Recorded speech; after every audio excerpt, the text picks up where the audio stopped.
2부에서는요, 검찰과 관련된 얘기를 좀 해보겠습니다. 최근에 여러 가지 논란이 있습니다. 이게 한 가지로 정리되는 얘기는 아니고요. 바로 직전에는 이 추미애 장관이, 법무부 장관이 검찰 안에서 수사검사하고 기소검사를 분리하겠다. 이런 얘기를 했습니다. 이것도 검찰 내부에 반발도 좀 있는 것 같고요. 찬반 여론이 좀 있습니다. 외부에도. 그 전에는 울산시장 선거 개입 의혹 사건, 청와대 인사들을 기소를 한 거죠. 이 공소장을 비공개 결정을 해갖고 또 이 여지는 지금도 계속되고 있습니다. 이게 양쪽이 좀 첨예한 문제라서요. 각 당 한 분씩 변호사님 좀 저희들이 초대를 했습니다. 먼저 자유한국당 소속 이중재 변호사님 나와 계십니다. 참고로 이중재 변호사님은 검사 출신이십니다. 그죠? 예, 그렇습니다. 원래 변호사 업무를 하시다가 이번에 정치에 투신을 하신 분들입니다. 그죠? 예, 그렇습니다. 예. 네, 그렇습니다. 두 분 다 이제 공천을 기다리고 있는 상황이고요. 여기까지 정보를 드리고 얘기를 시작하도록 하겠습니다. 이 검찰 너무 수사를 벌리는 거 아니냐? 이런 질문에 대해서는 어떻게 생각하십니까? 이중재 변호사입니다. 예. 저는 그렇게 생각합니다. 검찰은 정말 법과 원칙에 따라서 수사를 하고 있다. 그런데 정치 권력이 검찰을 종속시키기 위해서 인사도 그렇게 정말 막무가내 식으로 해버렸고, 그리고 지금도 끊임없이 검찰을 종속시키기 위해서 여러 가지 조치들을 궁리하고 그걸 시행하려고 시도하고 있다. 저는 검찰 보고 자꾸 정치 행위를 한다고 하는데 정치 권력이 제발 검찰을 내버려 둬라 이렇게 말씀드리고 싶고요. 만약 이중재가 추미애 법무부 장관이라면 정말 좌고우면하지 않겠어요. 정말 법과 원칙에 따라서 좀 제발 좀 내버려 둬라. 가만히 하고 있는 검찰을 왜 그렇게 흔들어대냐 이 말씀을 드리고 싶습니다. 지금 검찰이 그동안 수십 년 동안 정치적 중립성을 훼손시키거나 아니면은 정치 권력의 영향을 받아서 부당한 결정을 했다고 의심을 받는 사건은 결국은 검찰 스스로 정치 권력에 종속되거나 아니면 정치 권력과 인연을 맺은 사람들이 결재 라인에 있었기 때문에 사건이 왜곡됐다고 저는 생각을 해요. 그렇기 때문에 이건 수사검사와 기소검사를 분리하지 못해서 일어난 문제가 아니에요. 그리고 예를 들어서 기소검사가 정치 권력과 깊이 결탁이 돼 있는 사람이라면 열심히 수사검사들이 수사를 해놔서 이거 기소해야 되는데 기소검사가 막아버리면 끝이에요. 그렇기 때문에 수사검사와 기소검사를 분리하는 게 무슨 정치적 중립성을 담보하고 객관성을 담보한다? 이거는 지금 합리성이 없는 주장이라고 보고요. 오히려 수사검사가 수사에 너무 매몰된 나머지 자기 사건이 이거 굉장히 중요한 사건이다. 이거 무조건 기소를 해야 될 만한 사건이다. 이렇게 지나친 의혹을 가지고 있을 때는 지금 그걸 제어하는 장치가 이미 돼 있죠. 어떤 거요? 수사검사보다 오히려 수사 경험이나 경륜이 풍부한 사람들이 결재 라인에 있단 말입니다. 그러니까 수사검사 외에 부장, 차장, 검사장이 아주 중요한 사건이나 법리가 복잡한 사건, 증거관계 판단이 어려운 사건은 직접 기록 갖다가 보면 돼요. 꼼꼼하게. 그렇기 때문이지. 그리고 기소검사를 분리하지 못해서 일어나는 문제가 아니고요. 그 다음에 수사검사와 기소검사 분리 문제는 이건 검경 수사권 조정이나 이런 데 전혀 나오지 않았던 문제예요. 지금 검경 수사권 조정에서 우리가 이제 이번에 개정을 한 법률 중에 하나가 이제 검찰청법인데 거기를 보면은 검찰의 직접 수사는 제한한다. 그러니까 대부분의 사건은 경찰에 1차 수사 종결권을 준다.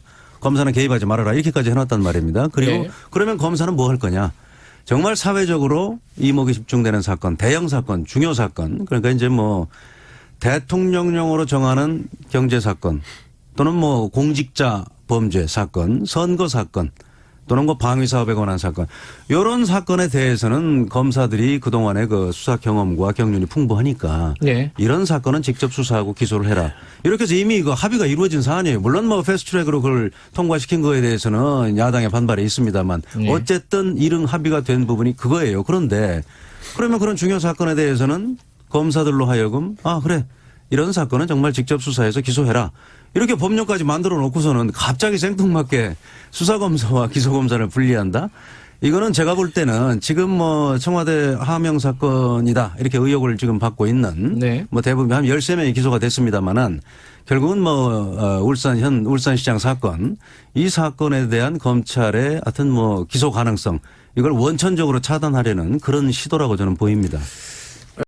전관 예우하고 지금 뭐 수사검사 기소검사 분리는 뭐 전혀 관련이 없는 내용이고요. 아니죠. 이거 관련이 있죠. 그다음에 만약에 그런 어떻게 문제를 관련이 있죠? 제가 지금 설명을 드리면요. 예, 예. 수사 단계에서 잘못된 네. 처분이나 판단을 네. 할 때에 네. 누군가 그것을 한 번 더 네. 걸러줄 수 있는 여과장치, 다층 쪽으로 있었다라고 한다면 사건을 덮거나 왜곡하는 경우가 없었죠. 아, 그 부분에 대해서는 제가 이미 말씀드렸죠. 지금 뭐 김 변호사께서는 한쪽으로만 말씀을 하시는데 기소검사가 정치적으로 편향된 검사면 어떻게 할 겁니까? 그래서 그렇죠? 제가 필요하다는 그러면은 겁니다. 서로 간의 견제를 한다는 거죠. 수사검사가 아무리 수사를 잘해도 기소검사가 덮어버리면 끝이에요. 지금 제가 뭐 특정인을 거론해서 좀 안 됐습니다만은 최강욱 전 청와대 공직기강 비서관 그 기소 과정을 보십시오. 수사검사들이 애써 수사해놨는데 최종 결재자인 중앙지검 내 최종 결재자를 말씀드리는 거예요. 이성현 검사장이 한밤중에 결재도 안 하고 1시간 동안 외부하고 통화하더니 그래도 결재를 안 하고 2시간 동안 또 외부에 나갔다가 사라졌다가 왔어요. 도대체 이런 결재자가 있으면은 안 되는 것처럼 기소검사에 결국은 정권에서 내 편이다 싶은 사람을 기소검사로 대거 배치해 놓으면은 결국은 수사 아무리 열심히 해봐야 기소 안 되는 거예요. 저는 오히려 다른 면을 봤는데요. 최강욱 변호사님 수사나 이런 것들을 보면 피의자 소환 조사 자체를 하지 않고 기소를 했어요.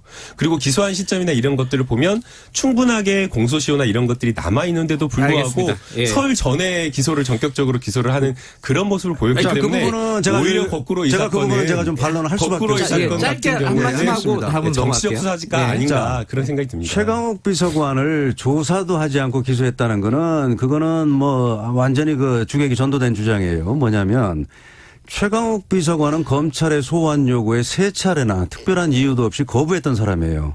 그러면 이런 경우에는 정말 일반 시민이라면 검찰에서는 당연히 법원에 체포영장을 청구해서 신병을 확보한 상태에서 수사를 합니다. 그런데 지금 뭐 지검장이 막아대고 하니까 결국은 소환도 못하고 지검장이 결국은 결재는 안 하면서 뭐라고 했습니까? 뭐라고 했냐면 자 내가 좀 법무부에 얘기해서 최강욱 비서관 어떻게 좀 나오도록 한번 해보겠다. 아니 저 수사를 받는 사람이 지금 저 정당한 이유도 없이 소환에 불응하는데 지금 검사장이 기껏 한다는 소리가 내가 법무부에 어떻게 사정해서 제발 한번 나와주세요. 뭐 이런 식으로 얘기를 하겠다는 건데 이건 말이 안 되는 거죠. 그리고 정말 뭐 사회적으로 중요한 사건 그 부분만 수사해서 기소 여부를 결정해라. 이렇게 이미 합의를 해놓고서는 지금 엉뚱하게 지금 법무부 장관이 수사검사 기소검사를 분리해라. 그것까지 가자. 지금 이런 얘기를 하고 있는 거예요. 그러면 이게 이런 얘기가 왜 남았느냐.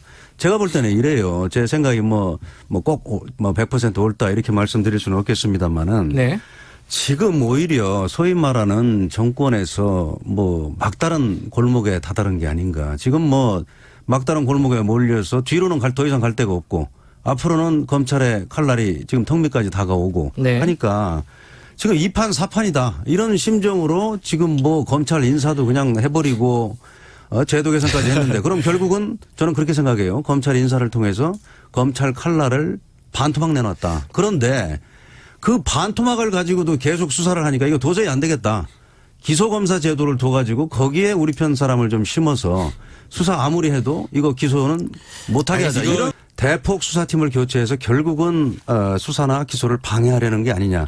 그렇기 때문에 지금까지 이루어진 수사 결과를 토대로 일부 사람을 13명을 기소를 한 거예요. 그리고 지금 이미 발표를 했습니다마는 임종석 전 청와대 비서실장 그리고 이광철 민정비서관 여기에 대한 기소 여부는 선거 이후로 미루겠다 이렇게 발표를 했어요. 그러면 결국은 저는 울산시장 의혹 사건을 보면은 청와대의 정말 여러 부서 그러니까 민정수석 비서관실 정무수석실 균형발전 비서관실 도대체 왜 이렇게 많은 부서가 송철호라는 한 개인의 당선을 위해서 이렇게 동원이 됐을까? 그거는 결국은 저는 비서실장이나 더 나아가서는 대통령까지도 보고가 된 것이 아닌가. 검찰은 그렇게 합리적으로 의심을 하고 있을 거예요. 알겠습니다. 그러면 예. 결국은 청와대로서도 이거 검찰 내부로 뒀다가는 지금 수사가 마무리된 게 아니라 전 비서실장 심지어는 대통령까지도 수사하겠다고 나서는 게 아닌가. 바로 저는